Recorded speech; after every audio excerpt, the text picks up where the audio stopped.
The Nation Centre was still open, even though it was getting dark. As Richard pulled his police cruiser into the curb, two people Claire vaguely recognised came out, waved to each other, and set off in separate directions.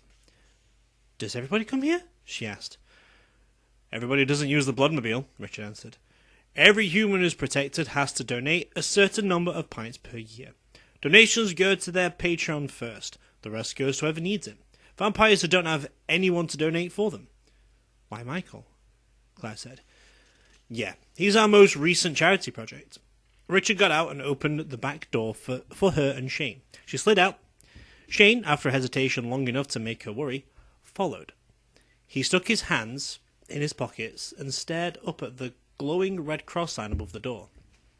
The Nation Centre didn't look exactly inviting, but it was far less terrifying than the Bloodmobile. For one thing, there were bright windows that offered a clear view of a clean big room. Framed posters on the wall, the same kind you could find in any town, Claire thought, listed the virtues of giving blood. Does any of it get to other humans? She asked as Richard held the door open for Shane. He shrugged. "Ask your boyfriend," he said.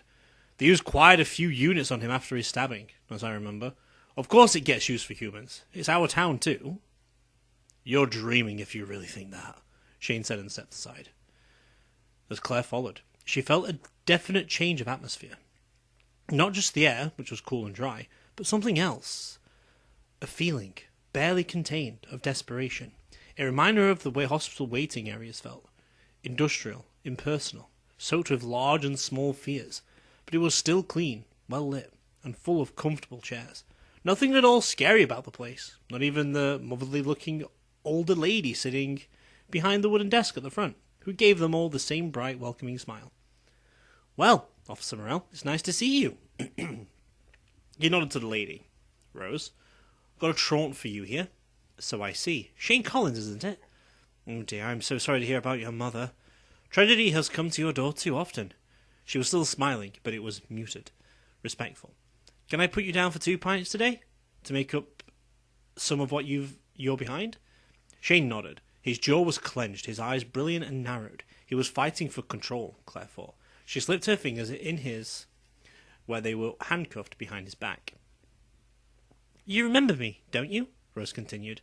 "I knew your mother. We used to play bridge together." "I remember," Shane choked out. Nothing else. Richard raised his eyebrows, got a mirrored look from Rose, and tugged on Shane's elbow to lead him away to one of the empty chairs. They were all empty, Claire noticed. She'd seen a couple of people leaving the building, but nobody coming inside.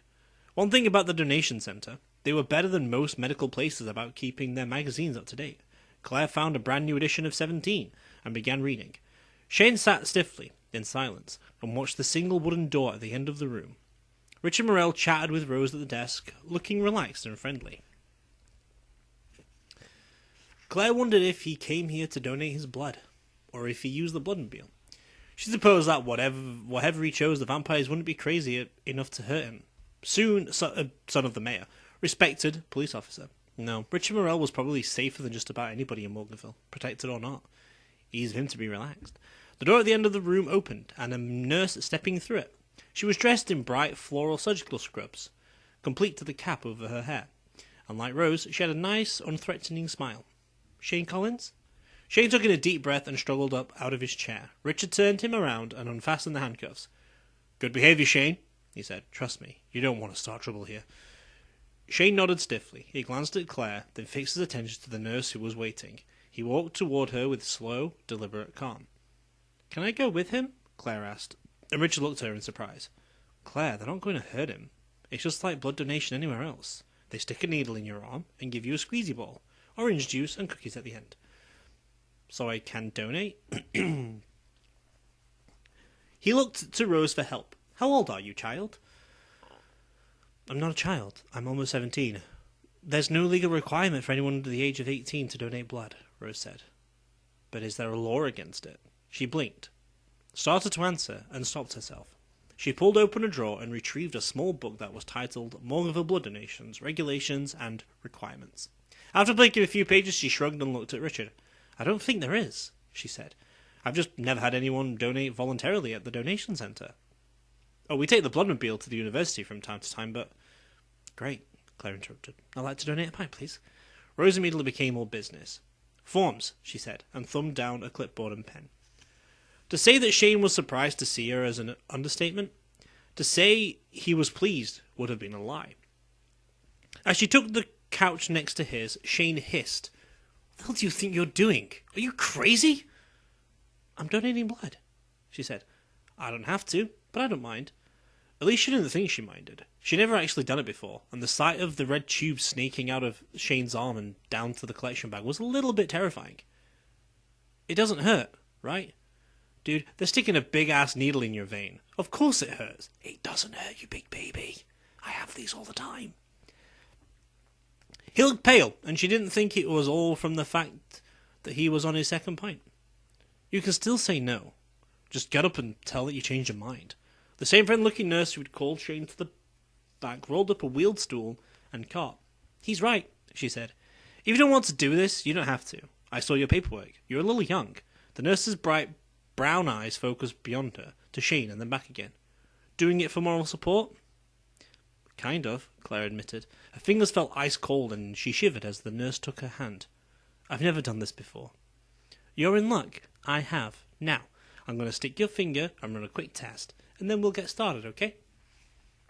Claire nodded. Lying on the couch seemed to have effectively sapped away her will to move.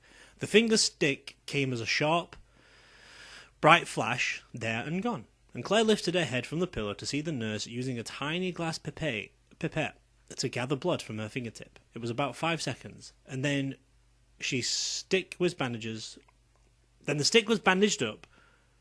The nurse did some things with items on her cart, nodded in satisfaction, and smiled at Claire. "Oh, negative," she said. "Excellent." Claire gave her a weak thumbs up. The nurse took her arm and fastened the rubber tourniquet around the elbow. "Talk to your boyfriend," she advised. "Don't watch." "Bitch, please, I watch all the time." Claire turned her head. Shane was staring at her with dark, intense eyes.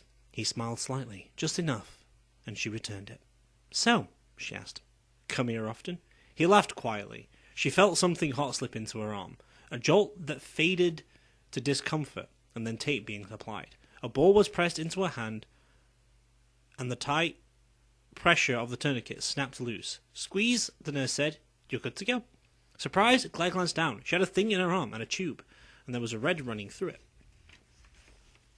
Her head fell back against the pillow, and she couldn't hear for the dark buzzing inside her skull. She thought someone was calling her name, but for the moment, that didn't seem very important. She tried to breathe, slowly and steadily, and after what seemed like hours, the buzzing faded, and the world took on edges and bright colours again. There was a poster on the ceiling overhead, one of a kitten sitting in a teacup, looking adorable. She fixed on it and tried not to think about the blood that was draining out of her. This is what it's like. She couldn't help but realize. This must be what Michael felt when Oliver was draining his blood. This is what all those people feel when the vampires kill them. It was only a little piece of death, hardly enough to matter. The nurse slipped a warm blanket over her, smiled down, and said, "It's okay. You're not the first to pass out. That's why their seats recline, honey." She hadn't passed out, not really, but she wasn't feeling her best either. The nurse rolled her cart and stool around to Shane. "Done," she announced, and Claire tried to turn her head that way, but she didn't want to see the needle coming out any more than she'd wanted to see it go in. Squeamish. She was squeamish about needles, and she'd never realized that before. Funny. A warm hand covered hers, and when she opened her eyes, she saw that Shane was standing next to her, pale and hollow-eyed, but upright.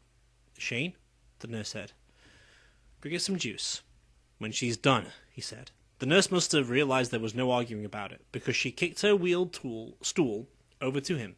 "Then at least sit down. I really don't want to be picking you up off the floor." Probably took less time than it felt, but Claire was desperately glad when the nurse came back to remove the needle and apply bandages. She didn't look at the blood bag. The nurse said something nice, and Claire tried to respond in kind, but wasn't absolutely sure what came out of her mouth. Shane led her to the next room, which was a sitting area with a plasma television turned to a news channel, juice and sodas and water, and trays of crackers and cookies and fruit. Claire took an orange and a bottle of water. Shane went straight to the sugar shock, Coke and cookies. Claire rubbed her fingers over the purple stretch bandage around her elbow. "Is it always like that?" "Like what?" Shane mumbled around a mouthful of chocolate chips. "Scary?" "Guess so." They tried to make it nice, but I never forget whose mouth that blood ends up in. She felt a surge of nausea and stopped peeling her orange. Suddenly, the thick, pulpy smell was overwhelming. She chugged some water instead, which went down cool and heavy as mercury. They used it for hospitals, though, she said. For accident victims and things like that. Sure, we're using the leftovers. Shane crammed another cookie into his mouth. I hate this shit. I swore I'd never do it, but here I am anyway. Tell me again why I stay in this town? They'll hunt you down if you leave? Good reason. He dusted crumbs from his finger. She peeled the rest of orange, broke loose a slice, and ate it with methodical determination. Not hungry, no sir, but well aware she was still shaky. She ate 3 more slices, then passed Shane the rest. Wait, she said. He paused in the act of biting into the orange. You've never done this before, have you? I mean, you left town before you were 18, so you didn't have to. And then you've ducked it since coming back, right? Damn straight. He finished the orange and chugged the rest of his Coke. So you've never been inside the Bloodmobile? I didn't say that. Shane got that grim look again. I went with my mother once. Didn't have to donate, but she wanted me to get used to the idea. I was 15. They dragged in this guy. He was crazy, out of his head. Strapped him down and started training him. They hustled the rest of us out there. But when we left, he was still there. I watched. They drove away with him. Nobody ever saw him again. Claire swallowed more water. She felt weak, but she wanted out of there. The comfortable room felt like a trap, a windowless, airless box. She tossed the rest of her water and the orange peel in the trash. Shane 3-pointed his Coke can, and took her hand. Is Eve going to stay at the hospital? She asked. Not all night. It's pretty uncomfortable. Her dad sobered up, and he's doing the amends things. Shane's mouth twisted. He clearly didn't think much of that. Her mom just sits there and cries. She always was practically a bag of wet tissues. You don't like them much. You wouldn't either. Any sign of Jason? Shane shook his head. If he's showing up to do his family duty, he's sneaking around at the dead of night, which, come to think of it, would probably work for him. Anyway, Michael said he'd bring Eve home. They're probably already there. I hope so. Did Michael say where he was? Before? When he was missing? Something about this damn ball, Shane asked. I should ask him about the invitation. She almost did. She opened her mouth to do it, but then she remembered how Shane had looked last night. How deeply Sonder had shaken him. Yes, Sander had shaken him. She didn't want to see him look like that again. Maybe she ought to just leave it. He'd talk about it when he wanted to talk. There were 2 doors, one that said exit and the one that had nothing on it at all. She passed the unmarked door, hesitated and backed up. What? Claire said. Shane took hold of the handle and eased the door open. Just a hunch. Shh. On the other side was another waiting area, and there were people standing in line. This part of the donation centre was darker. A few overhead lights. 3 people were standing in front of the long white counter, like at a pharmacy, and behind it stood a tall woman wearing a lab coat. She didn't smile, and she was about as warm as a flask of liquid nitrogen. Oh crap, Shane breathed. And about the same time, Claire realised that the blonde guy first in line at the counter was Michael. He wasn't home. He was here. He finished signing something and shoved the clipboard back. A woman handed him over a plastic bottle about the size of the bottled water Claire had just been drinking. This one didn't hold water. Tomato juice, Claire told herself. But it didn't look at all like juice. Too dark, too thick. Michael tilted it one way, then another. And his face, he looked fascinated. No, he looked hungry. Claire wanted to look away, but she couldn't. Michael unscrewed the cap of the bottle as he stepped out of line, put the blood to his lips and began to drink. No, to guzzle. Claire was distantly aware that Shane's grip on her hand was so tight it was painful, but neither of them moved. Michael's eyes were shut, and he tilted the bottle back and drank until it was empty, except for the thin red film on the plastic. He licked his lips, sighed, and opened his eyes. He looked straight at the 2 of them. His eyes were a bright, brilliant, glowing red. He blinked, and it went away, replaced with an eerie shine. Another blink, and it was gone. It was back to being Michael again. He looked at horrified. He looks as horrified as Claire felt, betrayed and ashamed. Shane shut the door and dragged Claire toward the exit. They hadn't reached it before Michael came barreling after them. "Hey!" he said. His skin had taken on a flush of faint pink tone that Claire remembered seeing before. "What are you doing here?" "What do you think we're doing? They hauled me in here in cuffs, man," Shane snapped. "You think I'd be here if I had a choice?"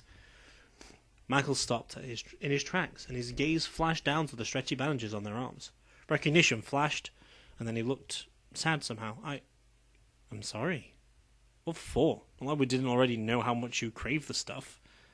Still, Claire heard the betrayal in Shane's voice, the revulsion. "She didn't expect to see you chugging it down like a drunk at happy hour, that's all." "I didn't want you to see it," Michael said quietly. "I drink it here. I only keep some at home for emergencies.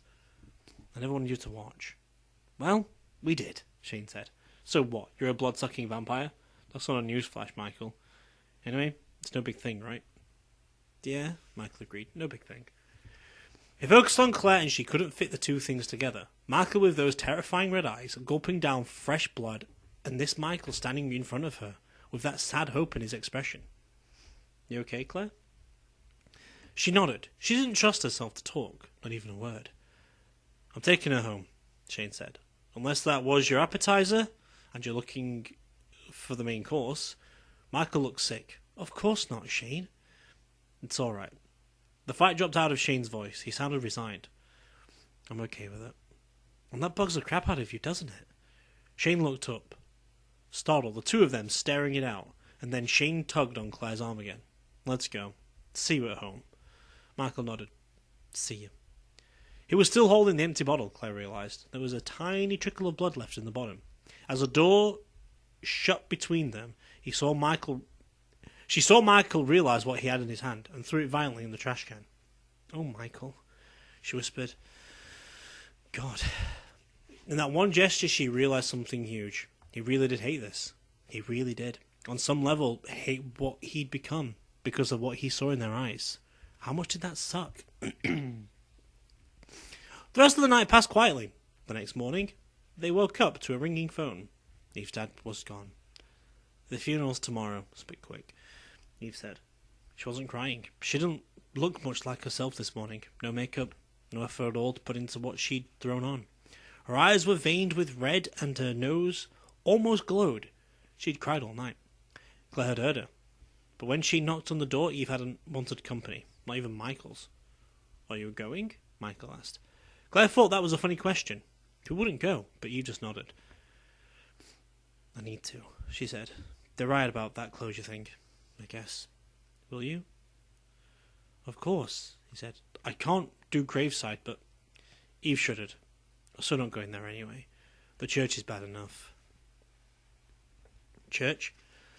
Claire asked as she poured mugs of coffee for the three of them. Shane, as usual, had slept through the phone. "Really?" "You've never met Father Joe, have you?" Eve managed a weak smile. "You'll like him. He's... something. You had the hots for him when she was 12, Michael said and got a dirty look. "What? You did, and you know it." "It was a cassock, okay? I'm over it." Claire raised her eyebrows. "Is Father Joe, She did the teeth and the neck mime. They both smiled. "No," Michael said. "He's just non-judgmental.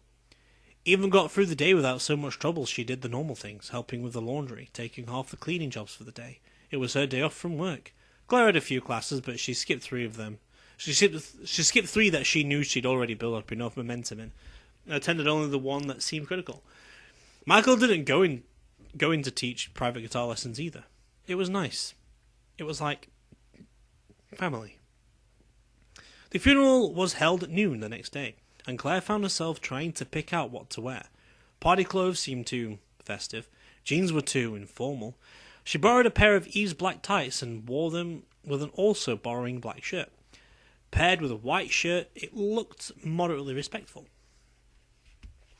She wasn't sure how Eve planned to dress, because at 11 a.m, Eve was still sitting in front of her vanity mirror, staring at her reflection, still in a black dressing gown. "Hey," Claire said, "can I help?" "Sure." "Should I do my hair up?" "It looked nice that way," Claire said, and picked up the hairbrush. She brushed Eve's thick black hair until it shone, then twisted it into a knot and pinned it up in the back of her head. There. Eve reached for a rice powder makeup, then stopped. She met Claire's eyes in the mirror. Maybe not the right time, she said. Claire didn't say anything at all. Eve applied some lipstick, dark, but not her usual shade, and began searching through her closet. In the end, she went with a black high-necked dress, one long enough to hang to the tops of her shoes, and a black veil. It was subdued for Eve. The four of them were at the church with 15 minutes to spare, and as Michael pulled into the parking garage, Claire saw that several vampire-tinted cars were already present. "Is this the only funeral?" she asked. "Yeah," he said and turned off the engine. "Guess Mr. Ross had more friends than we thought." Not that many, as it turned out. When they entered the vestibule of the church, it was nearly empty, and there wasn't many names noted in the register. Eve's mother stood by the book, waiting to pounce on anyone who came into the door. True to Michael's earlier description, Mrs. Rosser couldn't seem to stop crying. She was wearing all black, like Eve, only it was much more theatrical. Dramatic sweeps of black satin, a big formal hair, gloves. And Claire reflected. When you were more theatrical than Eve, you definitely had issues. Mrs. Rosser had gone in heavy for mascara, and it was in messy streams all down her cheeks. Her hair was dyed blonde, and straggling around her face, if she was going for the role of Ophelia in the town production of Hamlet. Claire thought she probably had it in the bag. Eve's mother threw herself on Claire like a wet blanket, sobbing on her shoulder and smearing mascara on her white shirt. "Thank you for coming," she wailed, and Claire awkwardly patted her on the back. "I wish you'd known my husband. He was such a good man. Such a hard life." Eve stood there looking remote and a little sick. "Mom, get off her. She doesn't even know you." Mrs. Rosser drew back, gulping back another sob. "Don't be cruel, Eve, just because she didn't love your father," which was just about the coldest thing Claire had ever heard. She exchanged a stricken look with Shane. Mal got between mother and daughter, which was damn brave of him. It was the vampire, Jean. "Mrs. Rosser, I'm sorry about your husband." "Thank you, Michael. You've always been such a good boy, and thank you for taking care of Eve when she went out on her own." Mrs. Rosser blew her nose, which was how she missed Eve saying caustically, "You mean when you threw my ass on the street?" "Santa's in," Michael said to Claire, and took Eve's arm and led her into the church. Claire hastily scribbled their names in the book, nodded to Mrs. Rosser, who was staring after her daughter with an expression that turned Claire's stomach, and grabbed Shane's arm to follow. She'd been in the church before. It was nice. Not overly fancy, but peaceful in its simplicity. No crosses anywhere in sight. But just now, the focus was the big, black casket at the end of the room. She was struck by the smooth curve of the wood, and how much it reminded her of the Bloodmobile. That made Claire shiver and grip Shane's arm even more tightly as they slid into the pew beside Michael and Eve. There were about 15 people scattered through the sanctuary, and more arrived as the minutes ticked by. A couple of men in suits from the funeral home, Claire supposed, set up floral displays on either side of the casket. It somehow didn't seem real, and the sounds of Mrs. Ross's continued sobs and wails responding to every mourner who entered made it even weirder. Eve slid out of the pew and walked up to the coffin. She stared down into it for a few long seconds, then bent and put something in it, and came back to take her seat. She had her veil down, but even with the softening blur, her expression looked frozen and hard. "He was a son of a bitch," she said when she saw Claire watching her, "but he was still my dad." She leant against Michael's shoulder, and he put his arm around her. Miss Rosser finally entered the sanctuary and took a seat in the front row, ahead of where the four of them were. One of the funeral home's attendants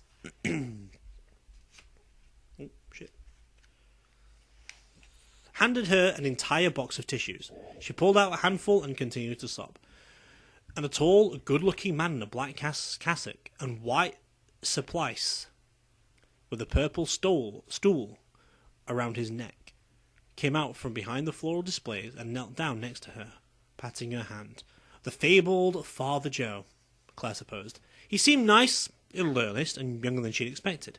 Brown hair and golden eyes that were very direct behind a pair of square gold-rimmed spectacles. He listened to Mrs. Rosser ode to her husband with a sympathetic, if distant, expression, nodding when she paused. His glance flicked away once or twice, to the clock, and he finally bent forward and whispered something to her. She nodded. More people had come in at that last minute, enough to fill about half the church. Claire, turning, spotted familiar faces, Detective Joe Hess and Travis Lowe, who nodded in her direction as they took their seats at the back of the room. She recognised a few more people, including a total of 4 vampires in dark suits and sunglasses. One of them was Oliver, looking bored. Of course, Eve's family had been under Brandon's protection, and when Brandon had died, they'd come under his superior's authority.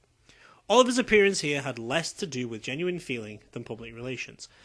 Father Joe stepped to the pulpit and began eulogizing a man Claire had never met, and one she doubted he recognised, except for the facts and figures of his life. His character seemed way better than anything his daughter had ever mentioned. From the way Mrs. Rosser nodded and cried, she was buying into the fiction wholesale.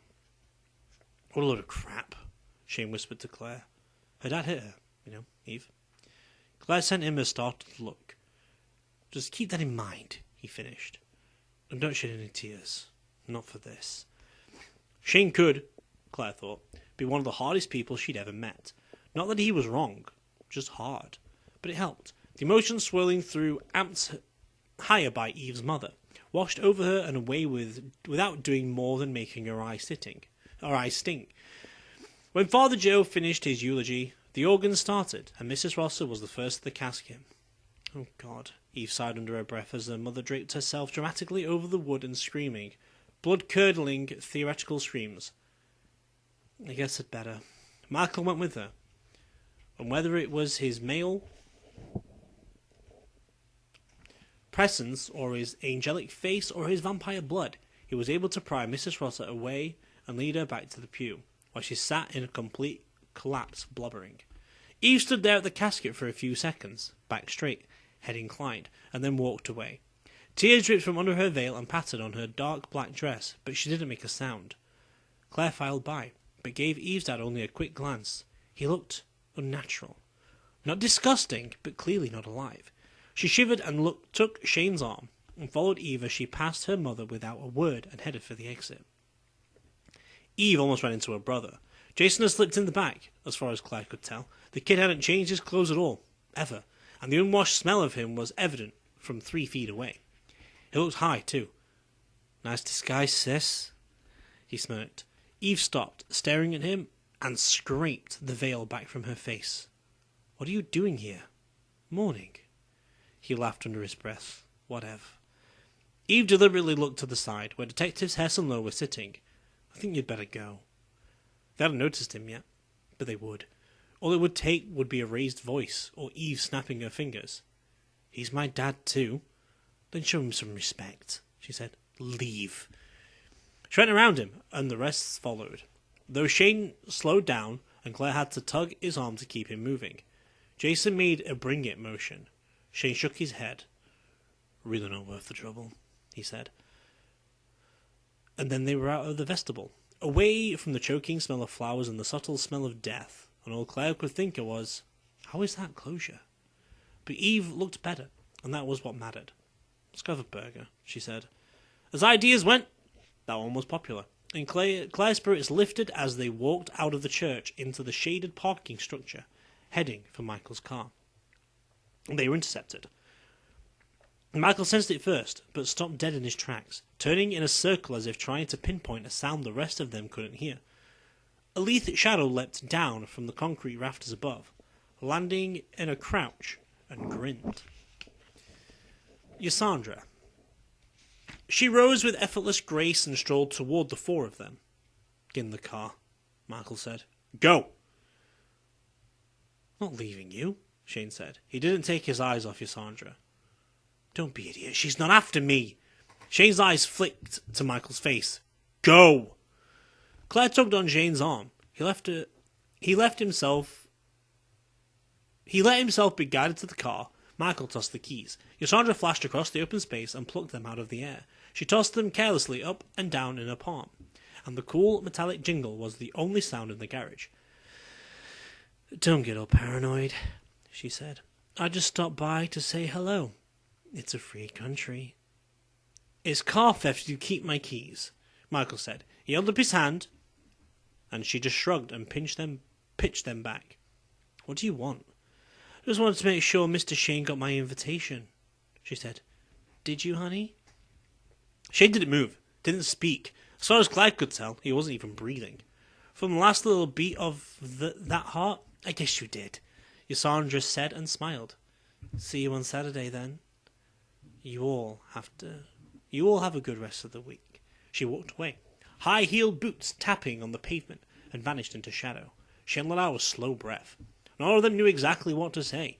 Michael unlocked the car, and the quiet ruled for at least 5 minutes, until he stopped at Denny's. We still eating? He asked. I guess, Shane said. I'm not letting her ruin my appetite. There was a shade awning stretching from the covered parking to the front door, which Claire had never thought about before. Apparently, the local Denny's catered to vampires as much as humans, even in the daytime. There were local flyers taped to the glass front doors, and Claire glanced at them on the way inside. She stopped, so suddenly Shane ran into her. Hey, walking here! Look! Claire pointed to the paper. It said 1 night only, and there was a black and white photograph of a young man with blonde hair cradling a guitar. Underneath it said Michael Glass, returns to common grounds, and the date on it was tonight. Shane ripped it off the door, grabbed Michael's shoulder and held it up. Hey, he said, ring any bells? What were you going to tell us? Michael looked surprised, then embarrassed. I wasn't going to. Look, it's just a tryout, okay? I wanted to see if I could still... I don't want you guys to come, it's nothing. Eve grabbed the flyer and stared at it. Nothing? Michael, you're playing! In public! That's new? Claire whispered to Shane.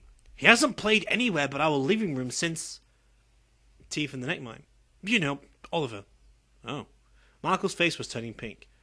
Just put it back, okay? It's not a big deal. Eve kissed him. Yes, it is, she said. And I hate you for not telling me. Were you just going to sneak off or something? Absolutely, Michael sighed. Because if I suck, I don't want any of you hearing it firsthand. Claire taped the flyer carefully back to the door. You're not going to suck. Not the guitar, anyway, Shane said, deadpan. Claire punched him in the arm. Ow.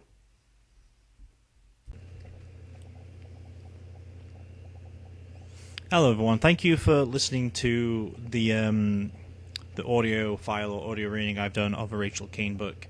I'm putting this in there, so if you want to skip past this bit and move on to the next video, that's fine by me. This is just like a cancer plug, because I want to do this, as well as also I have to do this, because the thing you've just listened to is illegal for me to do without having a charity case behind it, which I don't want it to be like a situation like, oh, I'm only doing this for the sake of cancer, which I'm actually doing this for the sake of cancer, but I did cancel this series a long time ago. It came to my recent attention that I should redo this in a better format, and I feel like now is a perfect opportunity to actually restart this in the worst possible way. Back in 1st of November, back in 2020, Rachel Kane sadly passed away to a rare bone cancer called sarcoma. Now, in the description below is going to be a link that you can... It's going to be a link so you can support the research into helping people survive and defeat sarcoma bone cancer and soft tissue cancer cells and all that stuff. So that's just going to be in the description right there down below. It is in pounds for those American ones, but obviously PayPal and all the research still goes to the same thing, because once it's been cured, once they found a cure for it or found an easier solution for it and stuff like that, it does get sent around all around the world, because everyone works on the same thing all over the world. It's just that this charity is based in UK. I live in the UK, so it still goes to the same goal to beat sarcoma for a long time, and I feel like this is the best opportunity to work with it for any Rachel Kane books that we do during the Morganville series or any future series that we do. Obviously, this is even going to be in the future series if we do them. So any book that we do by Rachel Kane is going to have this at the end, just to plug a little bit of a cancer support for people with sarcoma, because it is a rare cancer, and there is not a very good survival rate. So just putting that in there to help people or to support the issues that are out there, because I'm not going to get any money from these videos at all, even in like the present when I'm not getting any money of this recording, or in the future, if possibly I do. But this is not what I'm about. This is all about for what Rachel Kane succumbed to in the end. So hopefully that as a team together we can beat sarcoma and end one of the cancers that are killing people. Because no one likes that. But anyway, have a good day.